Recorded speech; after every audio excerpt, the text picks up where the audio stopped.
Time now is 9:06 p.m. Friday night. We are here over at LP Research. This is Ray at late night. Let's see what's going on in the shop. Say hello to the shop. What are you watching over there, boss? I'm watching Billions. Billions is a good show. Okay, let's go see what Sion's doing. And this is what it's... Billions is preparation for the future. Yes, because we're going to be billionaires, aren't we? Working for you. Alright. The weirdest things happen at a small robotics company. Look around the computer, sometimes they're kind of loud. You can see a graphic designer in his natural habitat. With my best girl, baby. My best girl.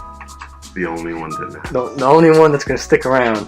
The only one that shakes like that. When we go bankrupt, she's the one that she'll still be around to. She'll be in my pocket. That's where she'll be. What you working on over here?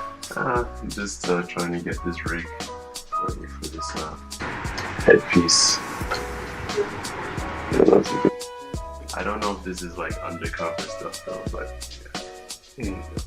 Did the guy send an NDA when we did this?